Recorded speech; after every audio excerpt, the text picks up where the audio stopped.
Okay.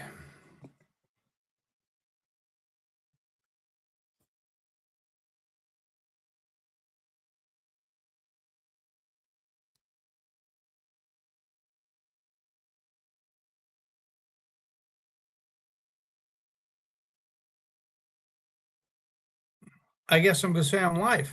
Um, for some odd reason, something's not agreeing. Anyway, the trouble with men.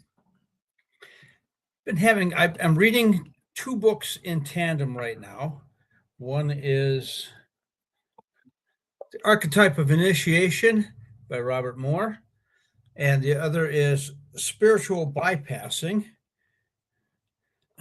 by Robert Augustus Masters. And it's rather kind of interesting. I've been sort of wanting to change my focus. And here's why. Remember a couple of months ago, women would prefer to run into a bear or meet a bear in the woods rather than a man. Damned embarrassing. And then we get the revel, and this is a little bit after the Pellico woman in, I don't remember her first name, or the asshole husband's name, but it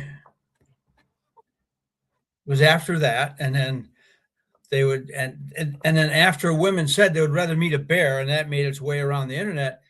What do we discover? And that is rape academies. I think now women would prefer to meet two bears, both of which were hungry, and a couple little kids, cubbies in tow. Honestly. And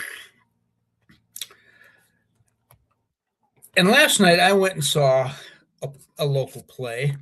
It was done by a firefighter, a man I know, an acquaintance, and it was done rather well. I liked the way that they themed it, and so that the structure of the overall thing was pretty good. But it occurred to me, as a former firefighter myself, how we get into some interesting situations that never resolve. What do I mean by that? Well, in the book here by Moore, he talks about sacred space, profane space. It'll get into rituals of initiation. He mentions some various authors along these lines, some of which have moved what used to be done in indigenous circles into modern times. I don't know to which extent those have been successful. But men are in trouble. And so I'm looking at this in terms of the Raise Your Resilience healing program. So if you need to send me an email, you have questions, that's where you get a hold of me. Men really need to heal. Because the idea here, and he talks about in the book, Archetype of Initiation, is that we enter into a different space-time by something, well, let's say for me, when I was 20, my mom died. Oh, baby, that kicks you into a sacred space, as you can call it. This is what he's calling it. Back then, I wouldn't have known that. It was a shock. It changes your perspective on life. It changes who you are if we can respond to these times adequately. The whole grieving process and all of that. The same could be said if your house burns down, or both your parents die, or you go to war and you watch people get killed, or you end up losing an arm or a leg, or traumatic brain injury, a life-threatening illness in your parents. There might be a few things, and I would almost have to pull in if you want to take the ACE test assessments, 10 questions, some of those things that kick you into this liminal space, as it were. And as I was watching last night in this play, one of there's a musical theme that tied it together, and then there was his continuing experience as a firefighter and some of the things he learned about that. And so he was using certain calls of his experience to unify this thread. And early on, it was dealing with dead people. That's what we did. And one of the issues is, when you go to a call, and that's your first one, you have been kicked into sacred space. I'll just use that phraseology. Extraordinary is an adequate term. It's quite,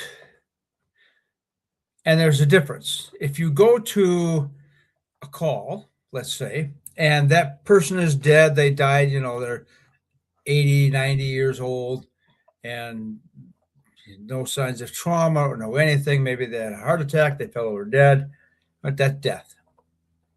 Kind of what happens to people when we get old. And then there's the death of a teenager who took his own life with his dad's handgun. That's a different kind of death. I assure you, by experience, I assure you that those two deaths are not equivalent. So having these types of experiences, what do we do with them? I don't have a pager here because that's what I went to reach for. So let's pretend. Yep, pager goes off again. And you go to another one. In fact, I could use my own story here. And that is that on the one call I had on December 25th of 2011, it was the call where I had a complete nervous breakdown, and kind of not even a resolution of that, but I took a breath and at least I stopped crying. I was on the scene, and we get a page. It was my rig that needed to go to another call. And that other call was a person who was found dead in their home. And thankfully, somebody else showed up, because I walked in and I just took one look at this dead body and said, "Not me. I'm done." Turned to the guy and said, "This is your call now. I'm out of here." I didn't care if that was protocol one damn bit.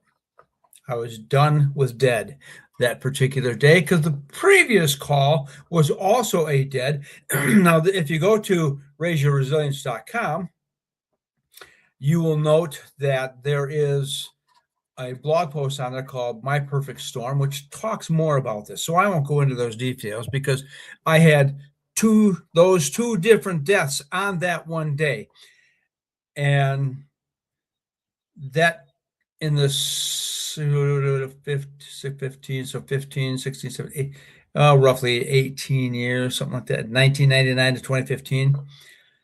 You know how we dealt with that kind of stuff in the fire district? Your next call. That only goes so far.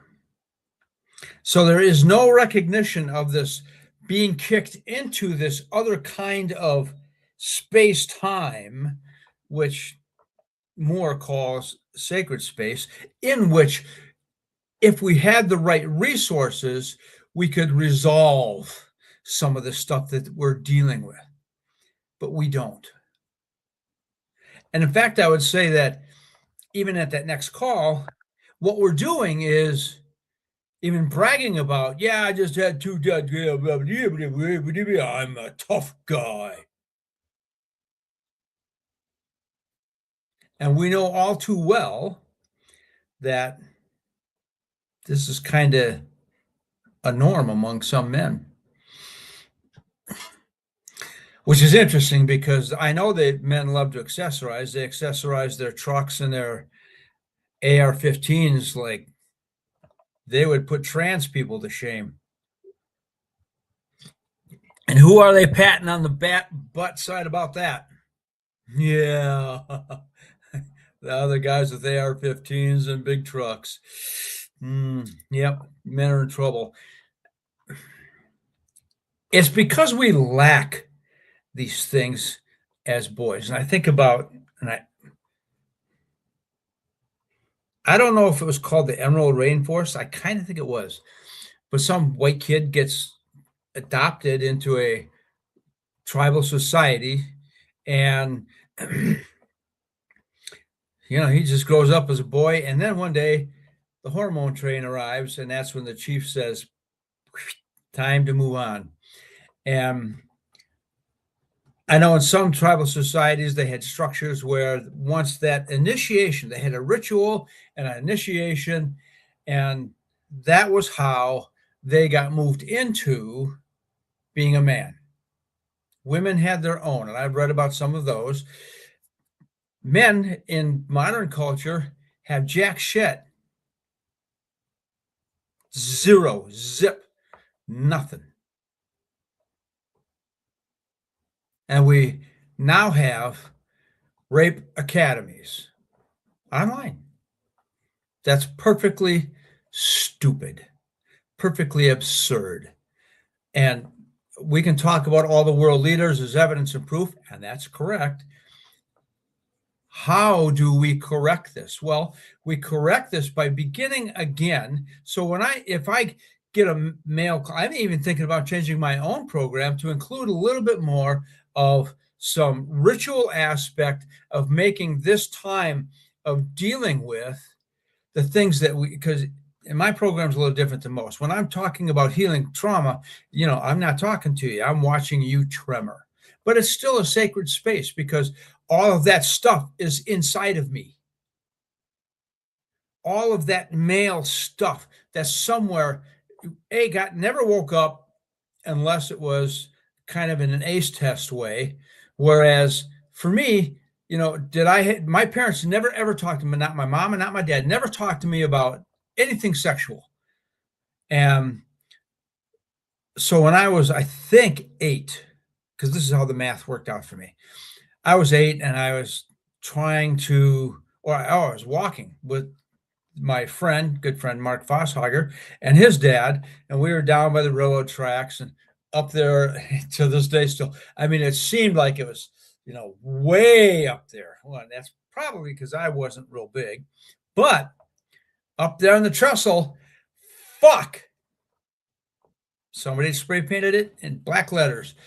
And, I'm learning how to read. So I look up, I go, fuck, because they were big letters. Big letters meant you said it loud.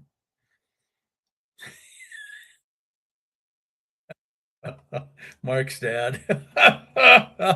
Oh, he turned so fast. It makes me laugh. I didn't laugh at the time, nor did he, but in retrospect, I can imagine, from behind us, and you hear this little kid say, fuck.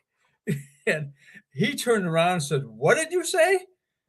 And I pointed at the trestle and said, fuck. That's what it says right there.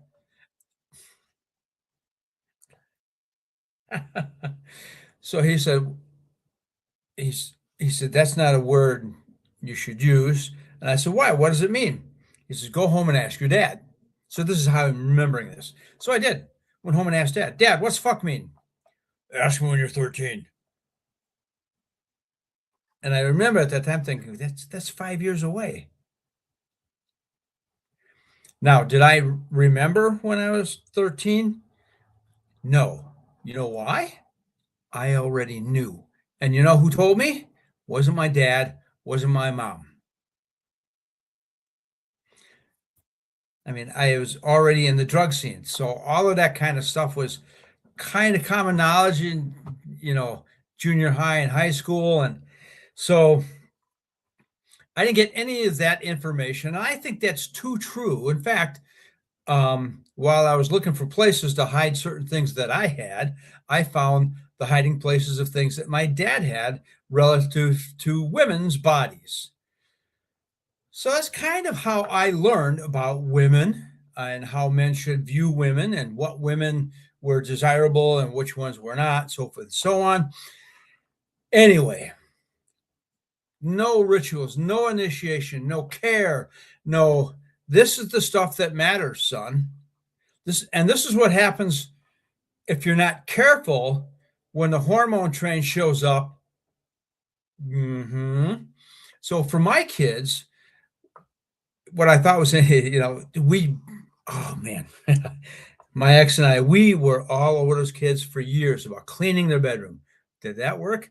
Not one damn bit. We tried everything. Didn't matter until they got the first girlfriend.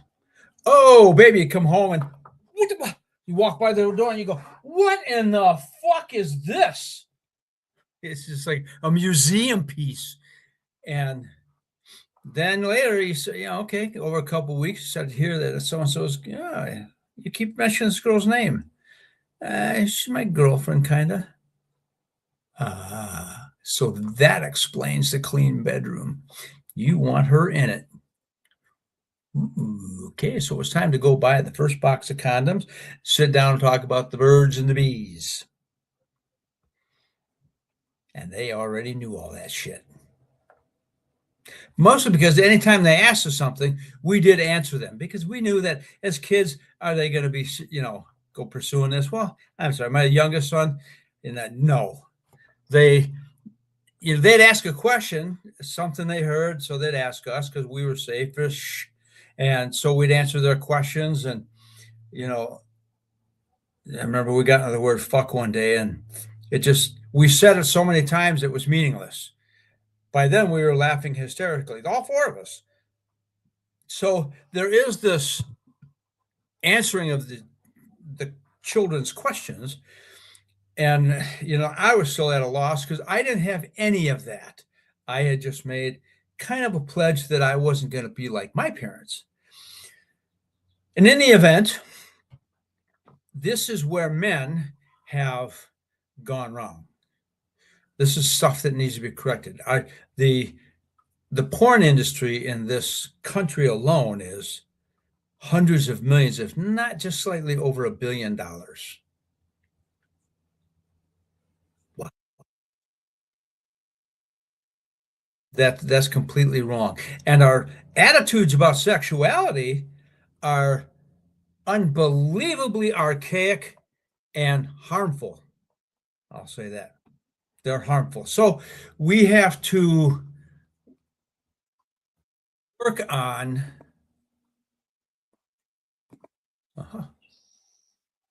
our particular understandings of these things. So I remember when I lived near St. Olaf College in Northfield, I was up in the lunch area getting hot chocolate after a snowing. Anyway, I was up there with my boys, and big textbook right up there on the counter belonged obviously to the student behind the counter, Sex and Sexuality. Oh, wow, cool.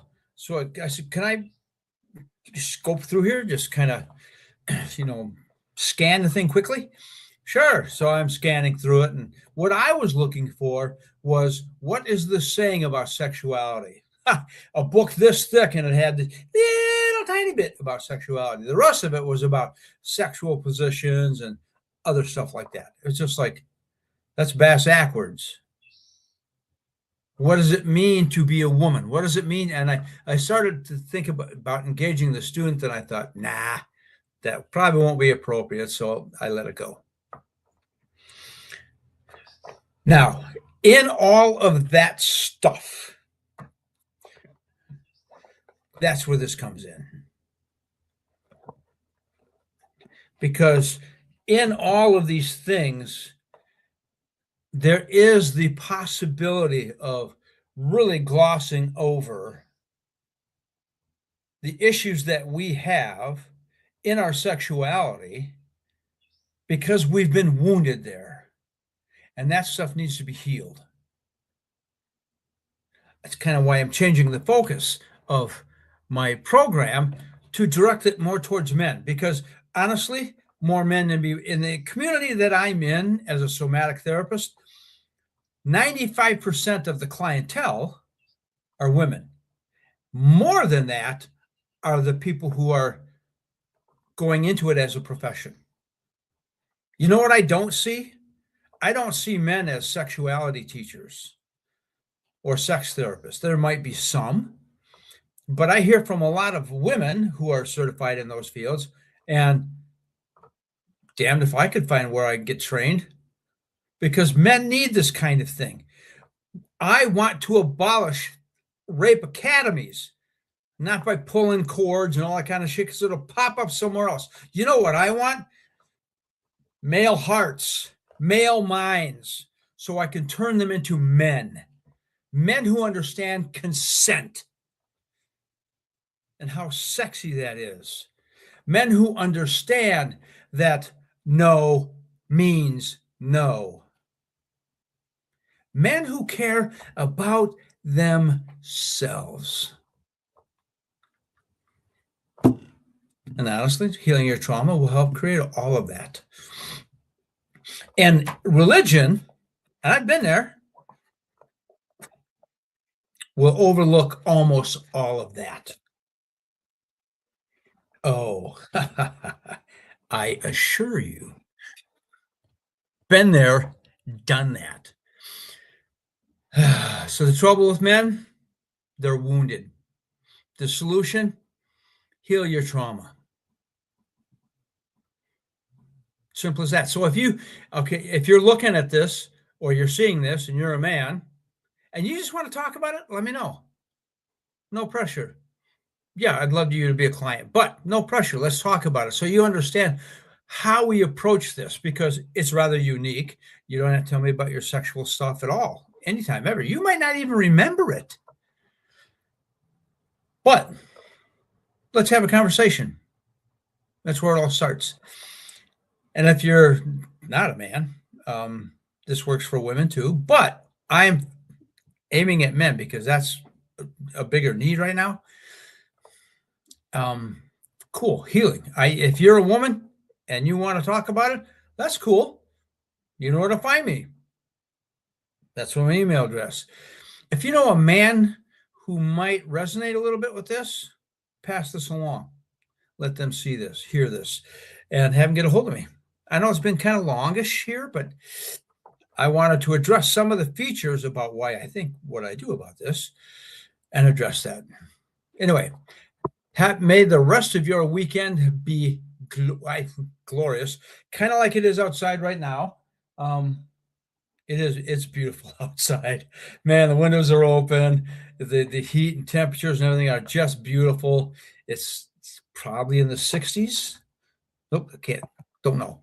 But maybe 70s, and there's no bugs. No, it's beautiful outside. Tomorrow it's supposed to rain. We are in May-uary, as I call it here. So in any event, may your tomorrow, Memorial Day, may it be a good day for you. May you remember and honor the sacrifices of those who took on the Nazis of the world and died, whether they died physically or, like my parents, died in every other way to fight that scourge. May your heart be open. Goodbye.